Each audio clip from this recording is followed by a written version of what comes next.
9월달 제가 생명존재 시리즈로 말씀을 전한다고 했는데 지난주에는 혹시 기억나세요?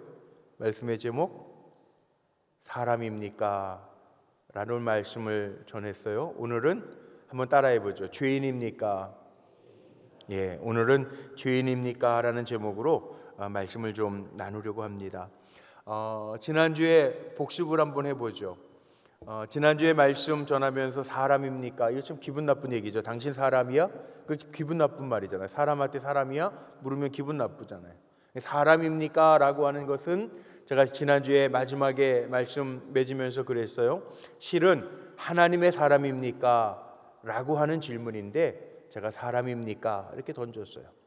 하나님의 사람입니까? 하나님의 사람이라고 하는 것은 하나님의 창조의 섭리 안에서 우리를 지으신 대로 우리에게 뭐가 있어야 된다고 그랬죠? 세 가지를 말씀드렸어요. 우리에게는 하나님의 영, 로아흐, 푸뉴마, 하나님의 영이 있어야 되고, 그래서 하나님의 영이 있어서 하나님과 교제하는 거고, 두 번째 하나님의 사람에게는 뭐가 있어야 된다고 그랬죠? 예, 기억 못하실 줄 알았어요. 말씀이 있어야 된다고. 하나님의 말씀. 예. 하나님이 우리를 지으시고요, 말씀하셨어요. 생육하고 번성하고 땅에 충만해라. 그리고 하나님 우리에게 약속하셨단 말이에요. 하나님의 말씀대로 살아갈 때 우리에게 생명을 주시겠다고 말씀하셨죠. 그래서 우리에게는 말씀이 있어요. 하나님의 사람에게는 말씀이 있어야 돼요. 자, 하나님의 영과 말씀을 우리에게 주신 이유는 세 번째 뭐냐? 하나님의 사람에게는 하나님과의 관계가 있어야 돼요. 하나님과의 관계가 없는 사람, 아마 이 자리에 오신 여러분들도 다 하나님과 관계가 있잖아요. 내가 하나님의 자녀인데, 오늘 찬양했죠. 주 너를 보호하시고 주 너를 지키시는데 우리는 주의 자녀라. 관계가 있어요. 오늘도 하나님 앞에 우리가 말씀 듣고 기도하고 찬양하는 데 이유가 있어요. 하나님이 우리를 지으신 목적, 하나님이 우리를 지으신 목적은 우리가 하나님 앞에 영광 돌리게 하려고, 하나님을 찬송하기 위하여 하나님 우리를 지으셨기 때문에 오늘 이 자리에 나와서 하나님 앞에 찬송하고 하나님 앞에 영광 돌리, 하나님의 관계가 없는 게 하나님 지으셨는데, 하나님 내 삶을 인도하시는데, 하나님 나의 구원자 되시는데, 하나님 나를 사랑하시는데, 그 관계를 가지고 하나님 앞에 우리가 예배하고 찬양하고 기도하는 게 뭐예요? 구하는 거예요. 관계 없는, 여러분 길 가다가 어디 모르는 사람이 뭐 달라고 그래요? 아니에요. 여러분하고 관계가 있어야 말하기도 편하고, 뭘 부탁해도 아유 우리 장로님이 부탁하시는 거구나, 우리 권사님이 부탁하시는 거구나, 듣는 거예요. 그래서 지난주에는 하나님의 사람입니까? 사람입니까? 하나님의 사람입니까? 우리가 점검했잖아요. 나에게 하나님의 영이 있는가? 내가 정말 하나님의 말씀을 따라 살아가고 있는가? 내가 정말 하나님과의 관계 속에서 사는가? 예, 점검했어요. 오늘은 죄인입니까? 라는 제목으로 말씀을 나누는데, 질문을 먼저 지난주처럼 드립니다. 여러분은 죄인입니까? 기분 나쁘세요? 죄인이라고 그러니까 내가 무슨 죄가 있는데, 내가 뭘 잘못했다고 그러시겠습니까? 세상에는요 두 종류의 사람이 있어요. 어떤 사람이 있냐면 나는 죄인입니다 라고 고백하는 사람이 있고요, 나는 죄인이 아닙니다 라고 하는 사람이 있어요. 일본은 우리 최은숙 목사님, 또 이정선 민은아 목사님, 우리가 기도하고 후원하는 일본 선교사님들도 계신데, 일본은 참 선교하기가 어렵대요. 전도하기도 어렵대요. 이유 아세요? 일본 사람들은 자기가 죄인이라는 의식이 없어요. 이 사무라이 정신이 있어가지고, 누가 자기를 욕되게 하거나 죄인이라고 그러면은 활복 자살해요. 죄인이라는 걸 받아들일 수가 없다는, 민족 의식이 그렇다는 거예요. 여러분은 어떠세요? 죄인입니까? 사도 바울이 이런 고백을 하죠. 우리가 너무 잘 아는 말씀인데, 사도 바울이요 디모데 전서 1장 15절, 이 말씀 말고 사도 바울이 한 디모데 전서 1장 15절 말씀에 보면, 자 한번 같이 읽어보죠. 사도 바울이 이렇게 고백했어요. 시작. mit보다 모든 사람이 받을 만한 이 말이요, 그리스도 예수께서 죄인을 구원하시려고 세상에 임하셨다 하였도다. 죄인 중에 내가 괴순이라. 죄인 중에 내가 괴순이라. 이 괴수라고 하는 말이 뭘까요? 죄인 가운데에서도 내가 가장 큰 죄인이다 라고 하는 말이에요. 이게 뭐 사도 바울이 예수 믿는 사람들을 잡아 죽이기도 하고 핍박했으니까 그거 과거의 죄 때문에 내가 죄인 중에 괴수입니다, 과거의 죄 때문에 고백하는 게 아니에요. 물론 예수 믿기 전에 예수 믿는 많은 그리스도인들을 핍박하던 사람이 사울이었죠. 바울이었죠. 그런데 이건 이전의 고백이 아니고요, 현재 사도가 된 다음에도 믿보다 믿을 만한 말이요, 그렇게 시작하는 거예요. 내가 죄인 중에 괴수입니다. 왜 고백하는 줄 아세요? 왜 이런 고백을 할까요? 현재의 고백인데 왜 이렇게 자기를 죄인 중에 괴수라고 바울이 고백할까요? 이 은혜의 고백이에요. 은혜의 고백. 하나님의 놀라운 은혜를 입고 나니까, 야, 나는 참 죄인 중에 괴수였는데, 야, 나를 하나님 이렇게 세우셨네.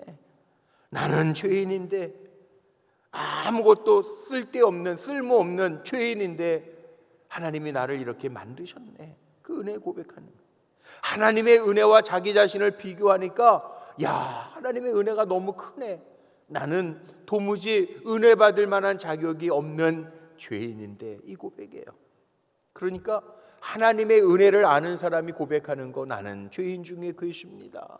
하나님의 은혜가 내게 너무나도 컸습니다. 나를 돌아보니 은혜 받을 자격이라고는 콩알만큼도 없는데, 아무리 찾아봐도 눈꽃만큼도 찾을 수가 없는데, 나는 정말 죄인 중에 괴수인데 하나님 나에게 이렇게 은혜 베푸셔서 지금 이 자리에 이렇게 있게 하셨습니다. 이 고백이에요.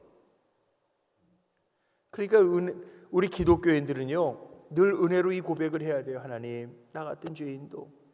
옛날에 우리 저는 어렸을 때 부흥회 참 많이 따라다녔는데, 엄마 아버지 따라서 부흥회 가면은 그 목사님들, 부흥사 목사님들이 그런 간증 참 많이 하시더라고요. 나 같은 XX 놈이 속죄 안 받아서 뭐 이런 찬송하잖아요. 좀 과한 욕이기는 하지만 사실 그렇잖아요. 우리가 겉은 멀쩡한 것 같지만 정말 하나님의 은혜를 받을 만한 자격이 있는 사람인가? 하나님의 종으로 세움받고 쓰임받을 만한 자격이 있는 사람인가? 나 같은 것도 하나님이 장로로, 권사로, 집사로 부르시고 내 입술로 주님을 찬양하게 하시니, 나는 죄인 중에 괴수인데 하나님 나에게 웬 큰 은혜를 베푸셔서 왜 주님 앞에 설 수 있는 은혜를 주셨습니까? 이 고백이잖아요. 그러니까 이 사도 바울이 내가 죄인 중에 괴수라고 하는 고백은요, 은혜의 고백이고 현재의 고백이고, 하나님이 베푸신 은혜에 비하면 나는 보잘것없는 존재입니다 라고 하는 고백이 담겨져 있어요. 반대로 나는 죄인이 아닙니다 라고 하는 사람들의 마음 중심을 보면 왜 자기는 죄인이 아니라고 합니까? 자기 자신을 보는 눈이요, 자기 자신이 이루어 놓은 삶의 모습, 성공, 성실, 여기에 집중하니까, 하나님과의 관계가 없으니까, 자기는 하나님이 없으니까 내가 했는데, 내가 이루었는데, 내가 만들었는데, 내가 뭐 어때서, 내가 어디가 모자라서, 이런 마음의 정서가 깔려 있다는 거죠. 그러니까 나는 죄인이 아닌데, 나는 죄인이 아니야, 이러는 분들 보면 그 안에 뭐가 없어요? 우리 지난주에 나눴던 세 가지가 없는 거예요. 하나님의 영이 없고 말씀이 없고 하나님과의 관계를 생각하지 못하니까 나는 나야, 내가 무슨 죄인이야, 내가 이렇게 애쓰고 노력했는데 내가 뭐 어때서, 내가 뭘 잘못해서 이렇게 되는 거예요. 자, 오늘 말씀이 그거예요. 죄인입니까? 라는 질문 속에 오늘 인류의 죄, 아담과 하와가 하나님의 말씀을 어겨서 죄 가운데 빠져서 죄의 결과로 말미암아 뭐가 됐죠? 죽음이 들어오고요, 그리고 해산의 고통을 누려야 되고요, 느껴야 되고요, 아담은 일해야 된다, 땀 흘려 일해서 노동의 대가를 얻어야 된단 말이에요. 죄가 들어와서.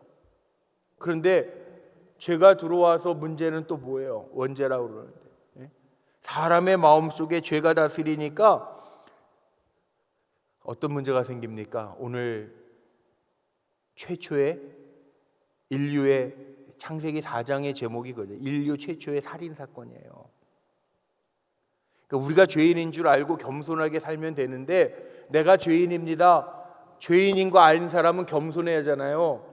그런데 오늘 말씀 속에 보니까 그 겸손은 찾아볼 수 없고, 이 죄인인 것 참 깨닫는 것이 축복인데, 가인이 아벨을 쳐 죽이는 사건이 오늘 나와요. 가인에게 뭐가 없어요?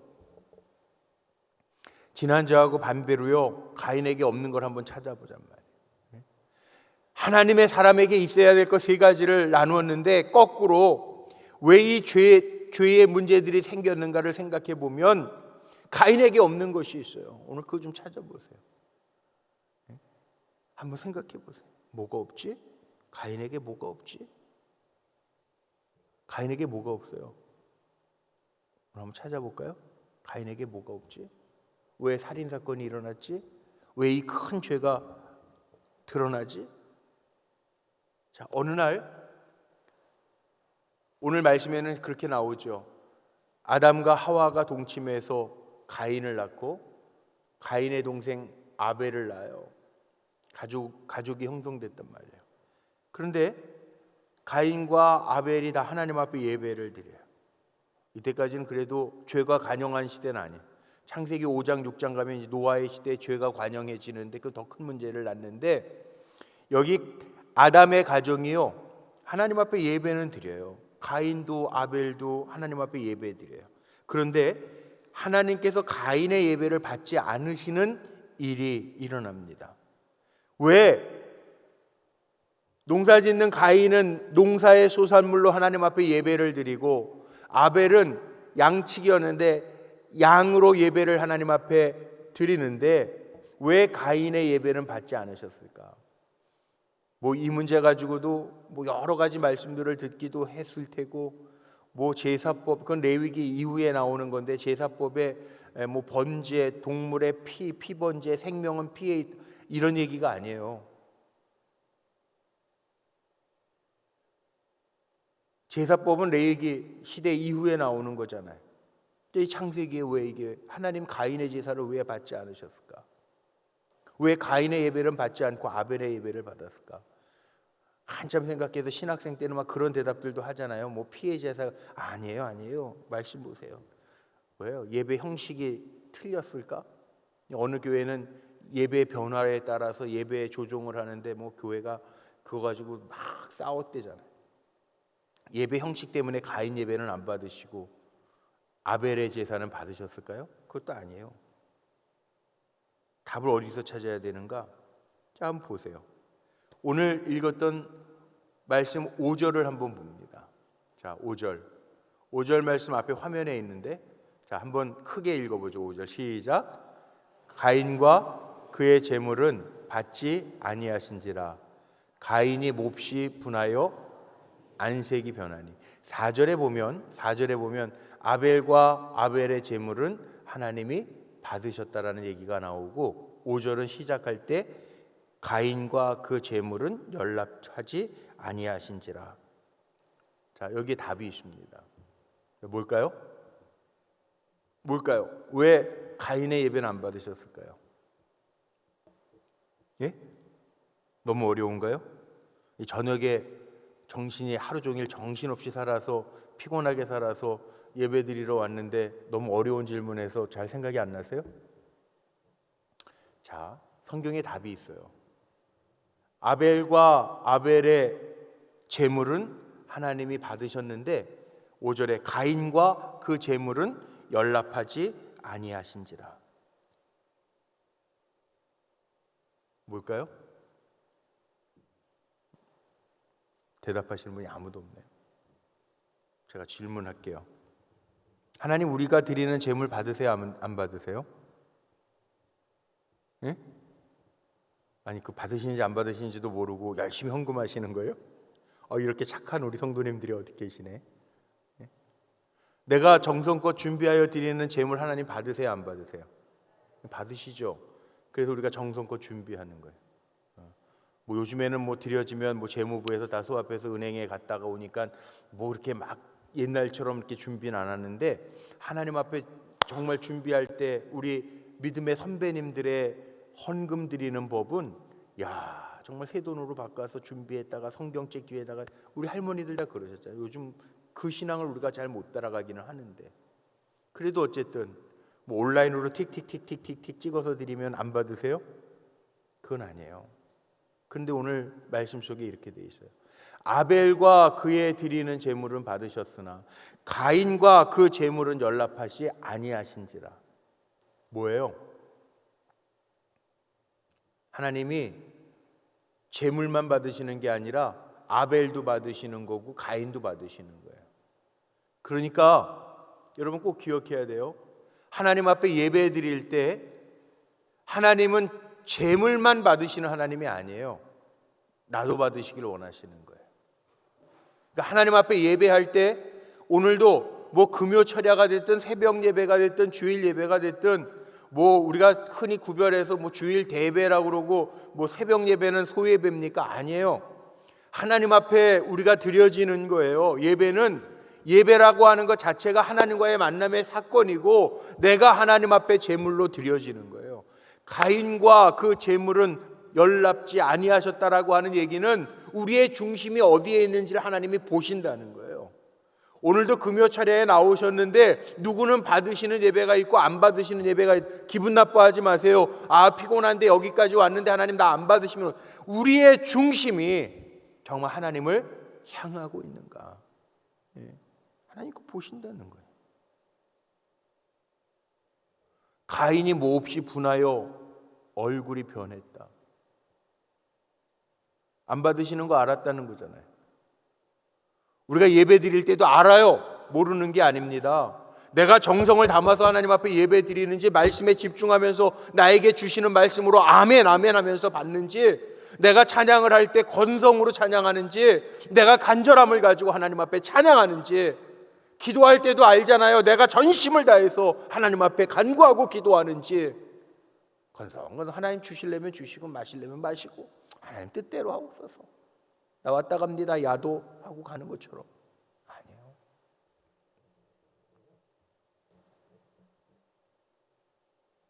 여러분 죄인이라면 하나님 앞에 나와서 주님의 피로 씻김을 받기를 원한다면 오늘 드리는 이 예배가 하나님 앞에 드려지는 예배가 돼야 되고 내가 어떻든 내 기분이 어떻든 그게 중요한 게 아니라 하나님을 주목하고 하나님이 주목하시는 예배가 되도록 드려져야 되는데 오늘 가인의 모습 그 제물은 하나님이 연락하지 않으셨다. 제물만 드리는 게 아니라 내가 하나님이 주목하시는 사람으로 드려져야 돼요. 가인에게는 뭐가 없냐면 하나님의 의식감이 없어요. 안색이 변해요. 하나님 앞에 예배 드리는 것 하나님은 창조주이시고 우리는 하나님의 형상대로 지음받은 피조물이에요. 그런데 가인에게는 뭐가 없냐면 하나님을 의식함이 없어요. 가장 중요한 거 하나님의 생각과 마음도 없어요. 하나님을 경외해서 두려워하는 마음도 없어요. 하나님 앞에서 그의 안색이 변하면 어찌미뇨. 자신의 감정이 더 중요해요. 그래서 하나님 안 받으심.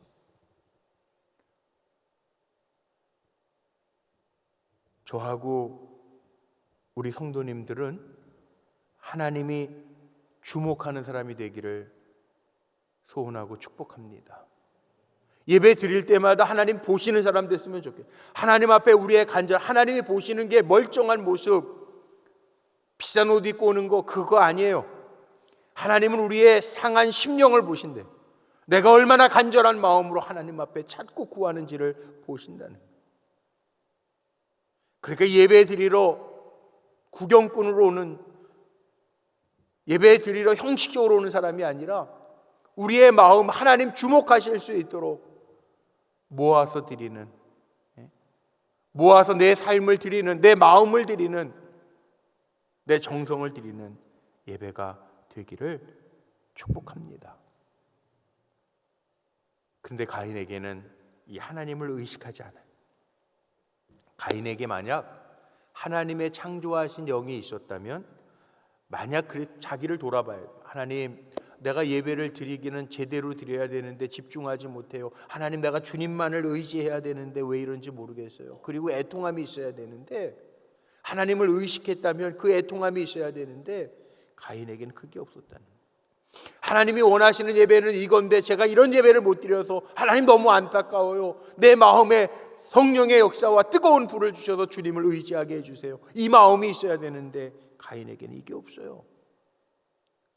하나님과 교제할 영이 없으니 죄인이죠. 하나님과 교제할 호흡이 되지 않잖아요. 그래서 가인은 죄인이에요.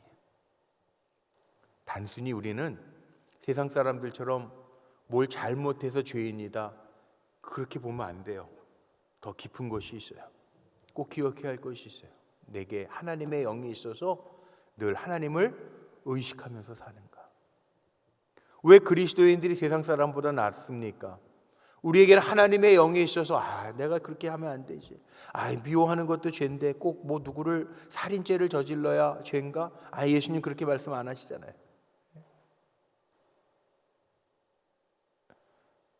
형제를 미워하는 거, 그게 곧 죄래잖아요. 드러나지 않아도요, 보이지 않아도요, 들키지 않았어도요, 내 안에 죄가 있단 말이에요.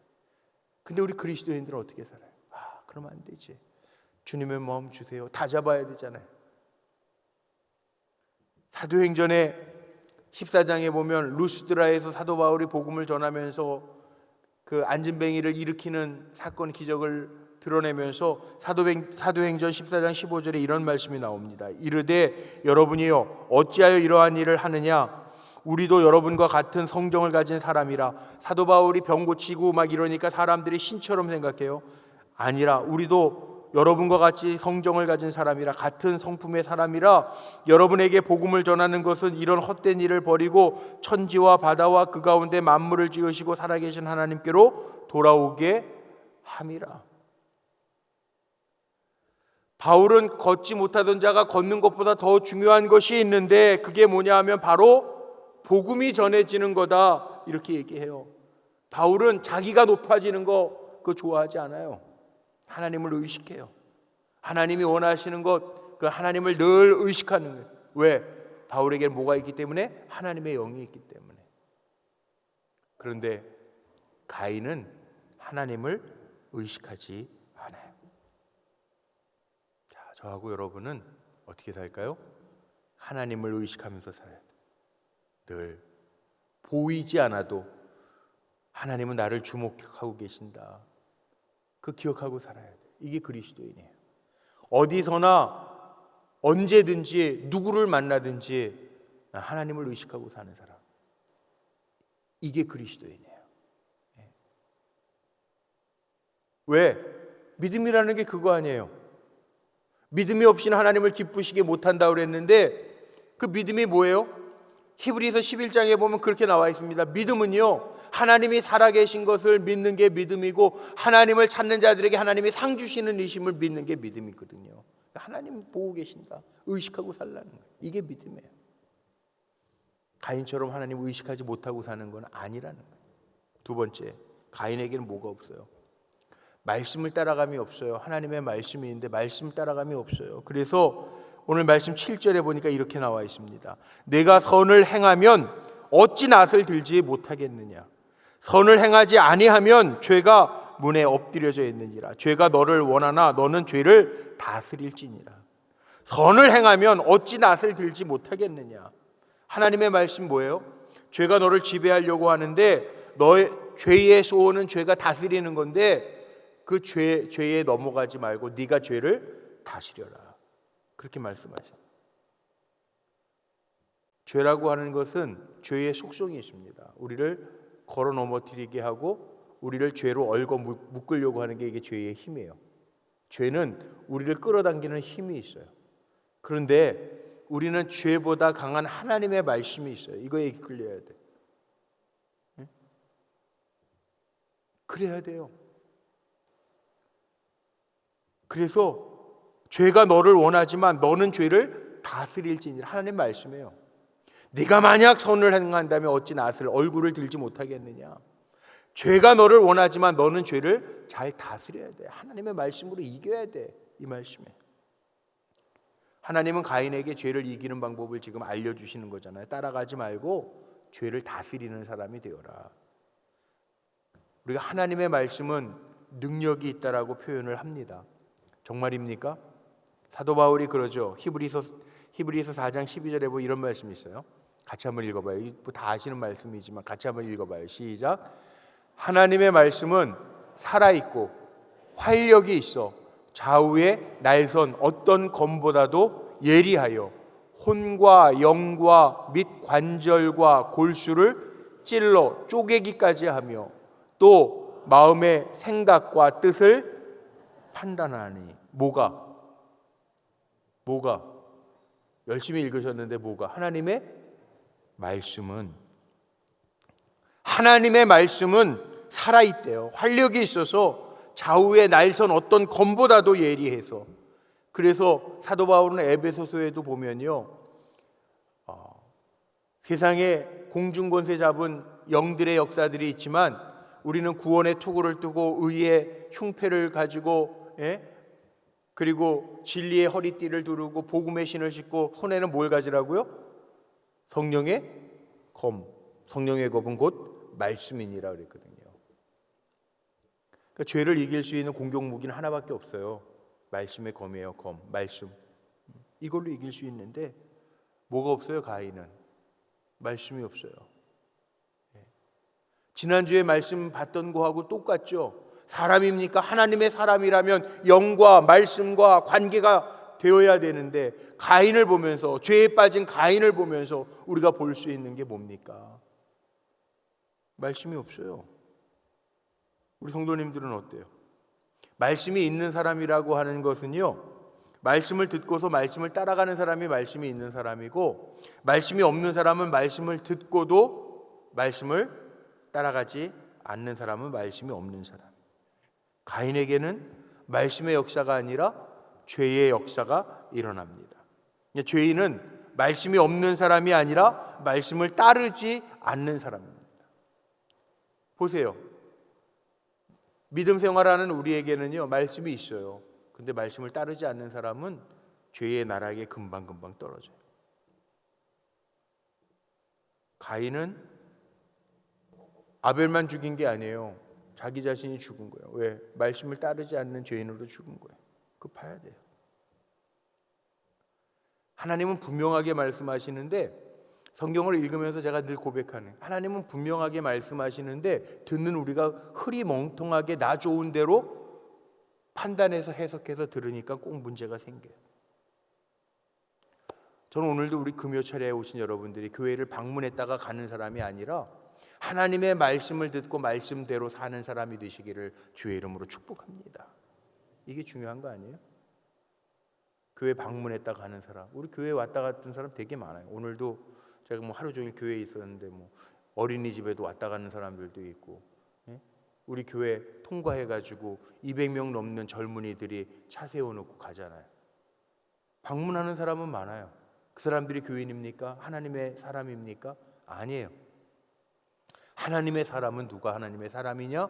하나님의 말씀을 듣고서 행하는 사람이 하나님의 사람이에요.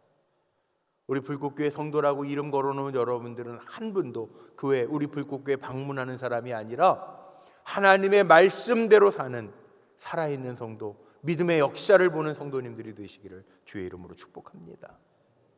마지막 세 번째는요, 가인에게 뭐가 없냐면 관계의 비밀을 몰라요. 하나님 물으십니다. 가인에게 9절에 오늘 그랬죠. 내 아우 아벨은 어디 있느냐? 가인의 대답이 뭔지 아세요? 내가 내 아우를 지키는 자니까. 자, 묻습니다. 형이 아우 지켜주면 안 돼요? 생각해 보세요. 내가 내 아우를 지키는 자입니까? 아벨이 어디 있느냐 하나님의 질문에 하나님 또 모르실까요? 나는 하나님 다 아신, 전지전능하신 하나님이라고 우리가 표현하는데, 전지, 모르는 게 없단 말이에요. 하나님 다 아세요. 몰라서 질문하는 게 아닐 거란 말이에요. 내가 아벨을 지키는 자니까. 아니, 하나님께서 형 가인으로 태어나게 했을 때에는 하나님이 주신 책임이 있잖아요. 근데 책임을 다 못하는, 관계의 책임을 다 못하는, 하나님 지금 그거 묻고 계시는 거예요. 우리에게는 책임이 있어요. 하나님 교회 일꾼으로 세우실 때에도 우리에게는 책임이 있어요. 책임을 잘 감당하고 관계에 성공하는 사람들, 관계에 성공하는 사람들이 돼야 하나님의 기쁨이 되는 거죠. 모르신 하나님 아니라니까요. 하나님 다 아신다니까요. 그러니까 그 하나님, 우리가 노력하는 거 보면서 하나님 앞에 예배하는 거 안 되는 거 아시면서도 애쓰고 노력하는 걸 보시면서 아이고 착하고 충성된 종아, 내 능력이 하나밖에 없는데 참 그거 가지고 애썼다, 수고했다. 그 보시는 하나님이라는 거예요. 모르시는 하나님 아니에요. 하나님 우리를 관계 안으로 부르시는 하나님이지 쌩까시는 하나님이 아니라고요.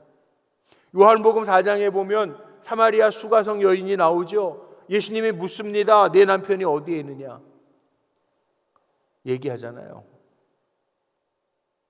근데 주님은 다 아세요. 다 아시고 그 상황과 형편도 아시고 그래 네 말이 옳도다 말씀하시는 주님. 하나님이 우리를 부르시는 거는 관계로 부르시는, 관계로. 근데 가인은요 그 관계를 몰라요. 하나님 부르시는 의미를 몰라요. 뭐라고 대답해요? 내가 내 아우를 지키는 자니까.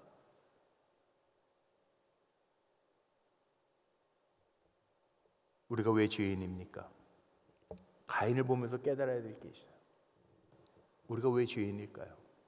하나님의 영이 없으면 죄인이에요. 왜 우리가 죄인입니까?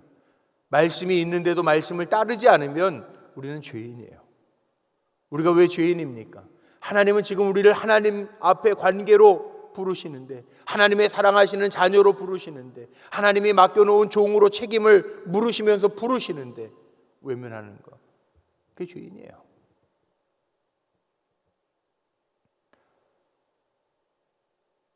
우리가 신앙생활하는 거 요즘도 마지막 때라는 얘기를 참 많이들 하고 어려운 때라는 이야기를 참 많이 하는데, 신앙생활하는 거 잘했으면 좋겠는데 뭐 코로나 때문에도 그렇고 또 시대가 뭐 인공지능 시대여서도 그렇고 또 요즘 젊은 세대들 또 세대가 달라서도 그래요. 뭐 기독교인들이 지금 출석하는 기독교인들이 얼마 안 되더라고요. 옛날에는 1200만 기독교인이라고 그래요. 우리 기독교인들을 1200만 기독교인. 그래서 우리 대한민국의 20% 5분의 1은 기독교인이라고 그랬는데 요즘 그렇게 말하는 분들이 아무도 없죠. 이단까지 포함해서 750만, 예배 출석하는 인원이 500만도 안 된대요. 그게 무슨 얘기냐면 7%인데 7%. 5100에서 5200만이죠. 대한민국 인구가. 다 어디 갔어요? 많이 있고 없고의 문제는 아니에요. 어떤 사람이 모이느냐, 그건 중요하죠. 아무 능력 없는 사람들 1000명 모이는 것보다 정말 믿고 능력 있는 사람 10명이 훨씬 날 수 있어요. 숫자가 중요한 건 아니에요. 그런데 더 중요한 게 있어요. 저는 우리 불꽃교회 하나님 앞에 예배할 때마다 우리가 꼭 깨달아야 될 것이 있어요. 내 안에 하나님의 영이 있는가? 내가 정말 하나님의 말씀을 따르면서 주님을 믿고 섬기고 있는가? 그리고 나와 하나님과의 관계가 틀어지지 아니하고 온전한 관계 속에서 내가 예배하고 있는가? 오늘 가인을 보면서 그거 보자는 거예요. 방문자가 아니라 예배자가 돼야 되고, 하나님과 관계없는 사람이 아니라 주 너를 지키시리니, 주 너를 보호하시리니, 너만 보호하는 게 아니에요. 내가 정말 하나님과의 관계 속에서 이 사명을 감당하고 있는지를 점검하잖아요. 세상 속에 살아가지만 우리에게 뭐가 있어요? 생명의 말씀이 있단 말이에요. 말씀 따라가는 사람이 돼야죠. 말씀을 따라가는 사람, 말씀과 관계없는 삶을 살아가는 사람이 아니라 말씀을 지키는 사람이 돼야죠. 생명의 말씀대로 살아가는 사람이 돼야죠. 그래야 하나님은 그래 사랑하는 내 아들아, 사랑하는 내 딸아, 내가 너를 아노라 말씀하신다는 거 아니에요. 저는 저뿐만 아니라 제가 섬기는 우리 사랑하는 성도님들이 하나님과의 관계에서 실패함이 없는 믿음의 종들로 승리하시기를 주님의 이름으로 축복합니다. 부족한 죄인이지만 주여 내가 말씀대로 살겠습니다. 하나님과의 관계 속에서 살겠습니다. 주여 나를 버리지 마소서. 사도 바울뿐만 아니라 다윗도 그런 고백하잖아요. 주의 영을 내게서 거두지 마시고 주의 성신을 내게서 떠나가지 말게 하옵소서. 왜? 관계가 끝나면 죽은 거나 다름없으니까. 하나님, 내가 죄 때문에, 하나님을 의식하지 못한 죄 때문에 아픔을 겪고 회개하는데 주의 성신을 내게서 거두지 마시고 내 안에 정직한 영을 새롭게 하셔서 주님 붙들고 다시 회복하게 하옵소서. 기도하자. 이게 우리의 기도가 돼야죠. 죄 때문에 하나님과 단절되지 않으면 좋겠지만 빨리 원위치하고 내가 죄인입니다. 주님 의지하며 하나님 앞에 받으실 만한 예배자가 되고 하나님의 말씀을 따라 순종하며 갈 때 내 삶 속에도 살아계신 하나님의 역사가 그쳐지지 아니하고 임하게 될 줄로 믿습니다. 저와 여러분이 하나님이 인정하시고 받으실 만한 산 제물이 되기를 주의 이름으로 축복합니다. 우리 함께 찬양할까요?